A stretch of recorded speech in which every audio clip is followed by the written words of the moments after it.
Hi there, class. This is video number 6 on venture capital fund structure. In this video, we will recap some of the key principles we've covered so far in the course, and then we'll cover how typical VC funds are structured and some trends in startup financing at the earliest stages, such as the use of convertible notes. There's a lot that goes into the decision to fund a startup, so in honor of that, here is a weekly dose of wisdom from Dilbert. The second option feels right. Let's go with that. Should we always ignore what the data says, or is this more of a one-time thing? It's called intuition. Slippery slope to witchcraft. This is just a reminder that venture investing is both an art and a science, so let's recap the key concepts we've covered so far. By this stage, the valuation formula should be pretty familiar to you. This is the tool we use to help founders and investors get on the same page about what each other needs. We've also gone over the entrepreneur's journey as an entrepreneur founds a company, takes it through various rounds of funding, culminating in a sale or IPO, and doing it all in a manner that is accretive and increasing the value for everyone involved. We covered pre-money and post-money valuation. Essentially, both are market caps measured at the post-money price per share, but pre-money is calculated using the number of shares issued and outstanding prior to the investment, and post-money uses the number of shares after the new shares for the investment are issued. Remember the founder's dilemma? This is the idea that founders often struggle between control and the wealth that comes from taking investment to fuel growth. In other words, do you want a slice of watermelon or the whole grape? All right, that does it for our recap. Now we're going to talk about how VCs structure their funds. Why should you care about this? VCs can use whatever structure they like, right? As long as you still get the money, what difference does it make where the wire comes from, as long as you can access the funds? Well, understanding this can sometimes give you insight into what motivates a particular VC, what their world looks like, how they're thinking about your company when you approach them for investment. Winning at getting that investment is all about standing in the shoes of the investor. So this information should help you to do that. Remember how when we went through the entrepreneur's journey, each stage from founding to IPO was carefully considered. It wasn't just random and haphazard. Well, it's the same for VCs.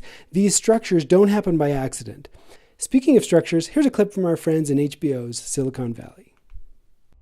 How can Gavin Belson claim that he owns Pied Piper? This whole lawsuit is insane, right? Well, let me ask you something, Richie. And I need you to be totally straight with me. Was Pied Piper related in any way to what you were doing when you were working at Gurley? No, not at all. I was doing quality assurance for mobile messaging. It had nothing to do with compression. They didn't even have a compression division at that time. And did you work on Pied Piper on Gurley time or use Gurley equipment to develop it in any way at any time, Richie? No, and no. Great. And by the way, always tell me that. And tell yourself that. Because if you believe it, a jury will too. Oh, I do believe it. It's the truth.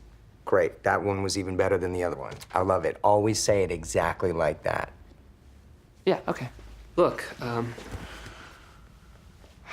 gonna win this, right?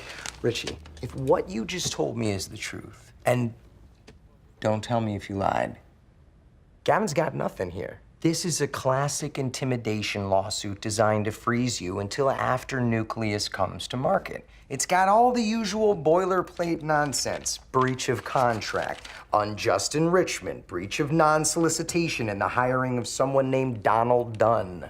Jared. We call him Jared. Changing his name to get out of it. Clever, but irrelevant, because all we care about are the intellectual property claims, and we will win this. Good. But we're gonna have to lawyer up. What do you mean? Aren't you our lawyer? I'm not a litigator. That's what you need. Another lawyer, really? Lawyers, Richie. You don't want to mess around here. A young startup with an IP lawsuit hanging over its head? I wouldn't want to be a part of that team. What, but you are a part of that team. I'm part of the team that team is on. Yeah. It just sounds really expensive. Welcome to the business, Richie. Look, wherever we're at with your funding, legal fees will be worked into the deal. You've got Ravika. You're covered. Relax. We're out? What do you mean we're out? Was it not clear from the context? We at Ravika are out of the business of funding Pied Piper, at least while the Hooley lawsuit remains unresolved. That suit is total nonsense. Nonsense is not a quantifiable metric, Monica. Risk is. Funding any early-stage company is a high-risk proposition, but compound that uncertainty with a legal cloud over the company's intellectual property, and it's untenable. And that is just the financial risk. There's also a legal risk. We could become embroiled in Gavin Belson's lawsuit for aiding and abetting. And there is a political risk for the firm, but especially for me as its new leader. I'm being heavily scrutinized from both within and without. I cannot have my first decision post Peter B1 with such dubious fundamentals. It's a rudimentary decision. How am I supposed to tell them this? In my experience, it's best to look a person in the eye and deliver the information with warmth and compassion. Okay. One other suggestion. Dress unattractively when you tell them. I read a study. The less interest they feel for you, the less perturbing it will be. It sounds strange, but it's credible. May I suggest the beige ensemble in which you came to work Tuesday?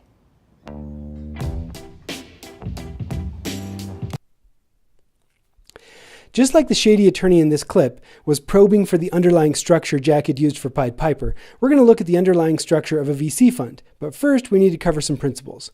VCs raise money in order to make investments. Seems straightforward enough, right? But that means that money is inventory for them. They need to put it to work, or their investors, typically called limited partners or LPs for short, won't be getting the returns that they need. So that money is really burning a hole in the VC's pocket. They need to deploy it. They need to turn their inventory. So how much return do they need? Well, do you remember this slide? The general stock market returns around 7%. The S&P is around 10%. So LPs and venture capital funds need to be beating that. I mentioned in the last video how an index is so diversified that there's very little risk, but investing in startups is super risky. So the returns need to have that risk priced in. As a result, VC funds typically aim to return about 20% IRR. If they're doing north of 20%, they're in great territory.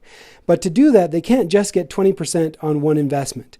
They need to average 20% over their entire portfolio. So if you remember, that's why we use the 100% IRR as the desired rate of return in the valuation formula.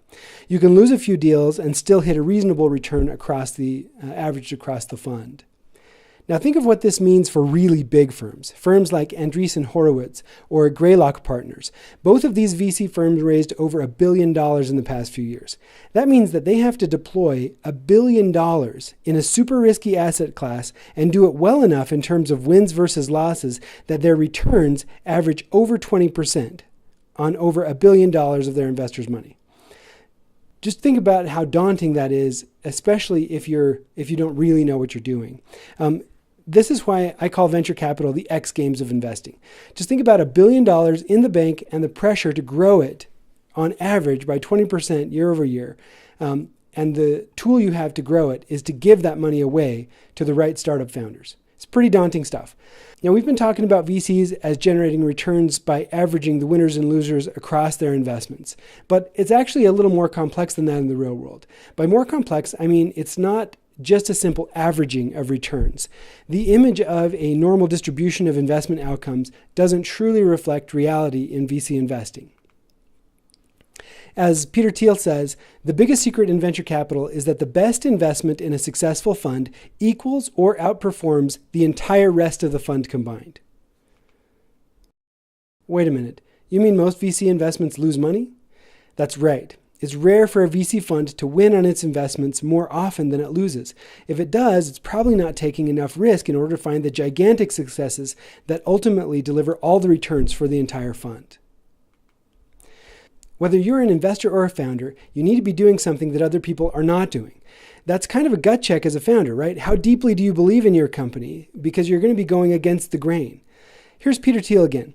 In his book 0 to 1, he describes how he uses the interview question, what do you believe, which is true, that nobody agrees with?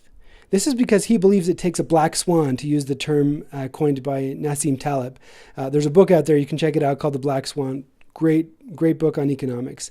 But it takes a black swan, a contrarian viewpoint, in order to make money. But it has to be a contrarian viewpoint that is correct in order to create that disproportionate value. If your company vision contains only ideas that are generally accepted, you're super unlikely to have an original breakthrough. Benchmark VC Bill Gurley is quoted as saying, "You can only make money by being right about something that most people think is wrong." His logic is that you can't make money by being wrong, and you can't make money by being right about something that everybody else already knows. So the only way to do it is you have to be right about something that most people think is wrong. Howard Marks of Oaktree Capital is supposed to have said something similar in reference to this 2x2 grid on investing. The only way to generate outstanding returns is to be right and non-consensus. That's hard to do because you only know you're non-consensus when you make the investment. You don't know if you're right.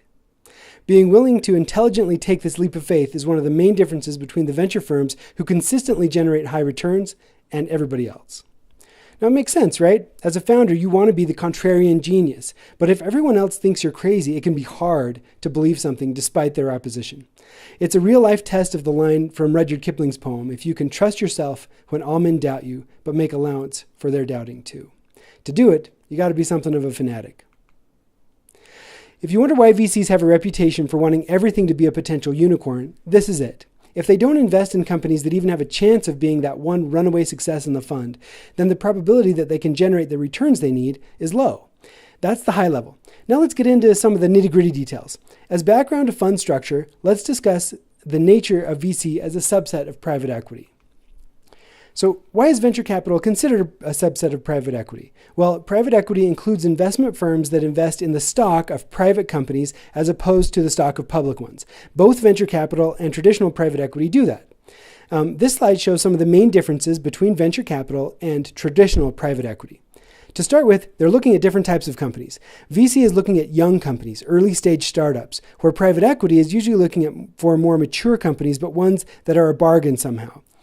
Private equity likes a company that's undervalued, and the company may be undervalued because it's struggling.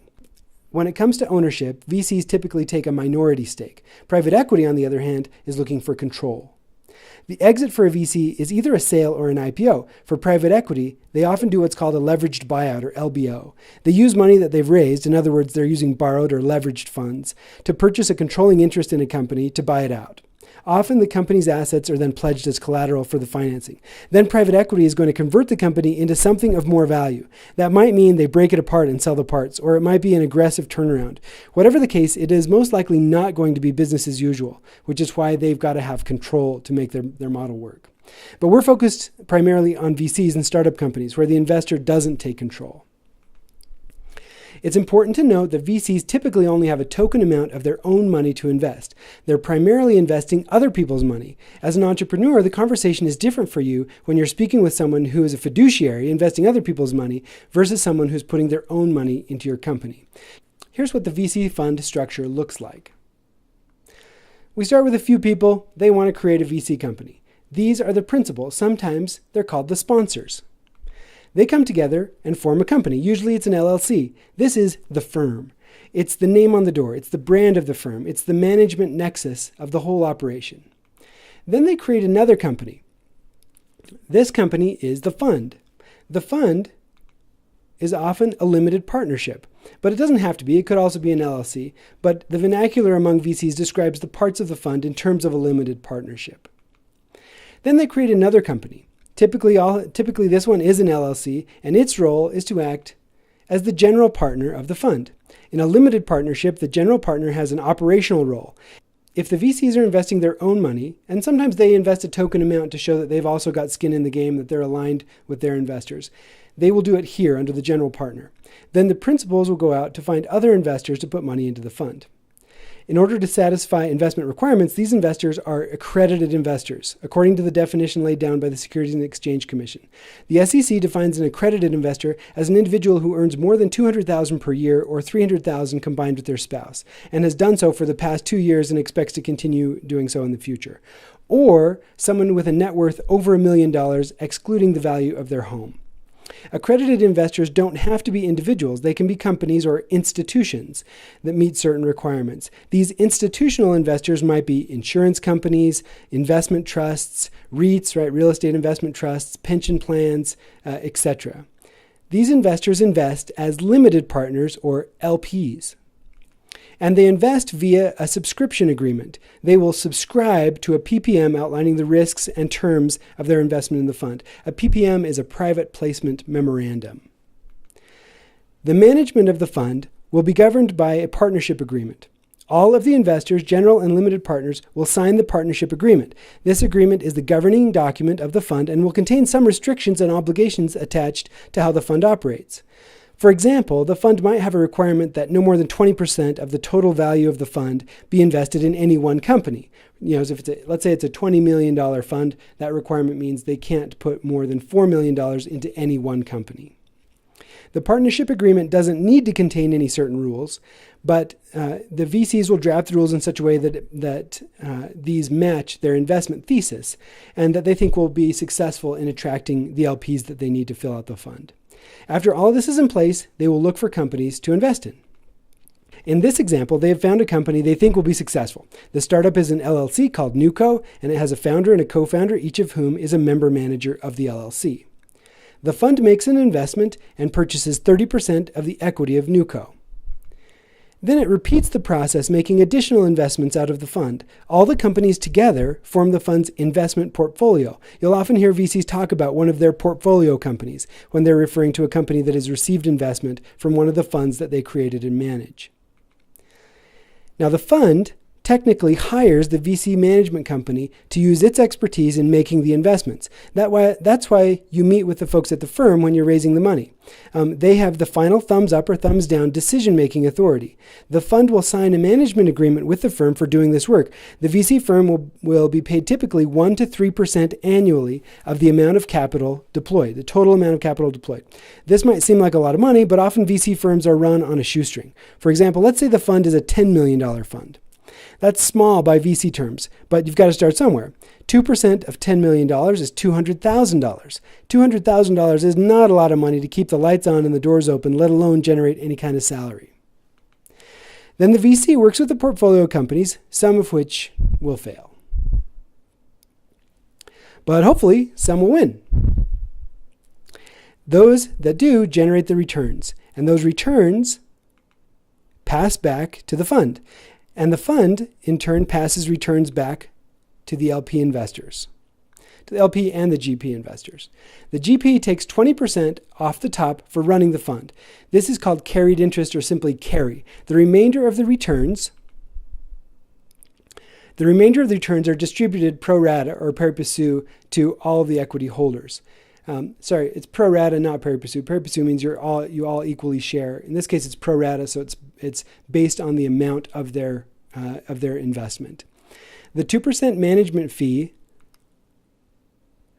and the 20% carry is where VCs make their money. This is common enough that it's referred to as the 2 and 20 structure or the 2 and 20 rule. Then the entire process is repeated for the next fund, and the next, and so on and so on. It's common for the life of a fund to be about 10 years. Typically, the first 5 years is to deploy capital in new companies, and then the next 5 years is for follow-on investments and for moving deals to exit. VCs don't wait for one fund to run its course before they raise the next one. They typically raise a new fund every 2 to 4 years. And there you have it. You now understand more about VC structure than just about everybody, unless they're a VC. That covers VC structure for now. We're going to talk about convertible notes. There is a lot of creativity around how to make investments in this area of the entrepreneur's journey. Why do you need creativity? Well, because there's no real way to establish valuation when the company is this early. This is the time that it is most desperately in need of money, but also the time it's the hardest to justify investing. You will have felt this. When we went through the entrepreneur's journey and I asked, is the company really worth this much money? It was much harder to say yes in these early stages than it is later. The company's so early, it has no traditional metrics like revenue or earnings on which to base the valuation. So as a result, investors in these early companies began using a device called a convertible note. In the fall of 2010, Paul Graham, we've mentioned him before. He's one of the co-founders of Y Combinator. You may remember that Y Combinator is like the granddaddy of startup accelerators. Paul tweeted this: convertible notes have won. Every investment so far in this YC batch has been done on a convertible note. Now, this was very much the tip of the spear in terms of trends, right? I mean, 2010 is a little while ago. Silicon Valley is kind of the epicenter for venture capital in the US, so it took a couple of years for this to become commonplace on the East Coast and a little longer for it to fill in the pockets in the rest of the country. By 2013, 2014, convertible notes were pretty established as a very early stage investment vehicle and were also commonly used for bridge financing around the country. And here's how they work. A convertible note is a loan, so it's not really any kind of equity at all. Rather, it's debt, but it is debt that can convert to equity, and that conversion is typically tied to a subsequent equity round. The idea here is that the company is too early to really tell what it's worth and how an equity investment should be priced. So the loan ends up converting to equity at a later time when the company is able to be valued more objectively, or at least another investor is willing to put a value on it. Since a convertible is a loan, it needs some things that behave like a loan. It needs an interest rate and a term. The intent is that the note ultimately converts to equity, but if not, it can simply be repaid by the company. This may or may not anger the investor who wanted equity, but typically the company has the option to repay if they so choose. It may include a cap. Well, what's a cap, you ask? Well, let's say the note is for $500,000. The investment on this note is $500,000. And the company is worth somewhere between $2 million and $5 million. That means the $500,000 represents somewhere between 25 and 10% of the value of the company. So even though it's too early to really nail the value down, the convertible note investor has a ballpark about how much his equity is worth. He expects to own 10 to 25% of the company. He's looking down the road to exit and considering what the company might be worth in a sale or IPO, and that's his motivation to do the deal. So let's say 1 year later, the company raises money at a $20 million valuation. The note investor's $500,000 is only going to buy 2.5% of the company. Well, that's not what the investor was hoping for. He wanted to own more. So a cap says that the note will convert based on whatever the valuation comes in at, only up to a certain amount. So in this example, we might say that the cap should be at $5 million.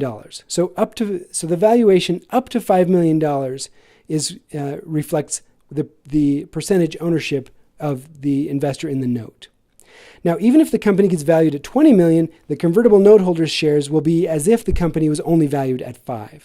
This rewards the note investors for taking risk early on and prevents dilution from wiping out the early investor's position. Now, since the early days of the convertible note, Paul Graham discovered that he lives in California. California, it turns out, has very strict lending laws. You can't make high-interest loans without being looked at as a payday lender.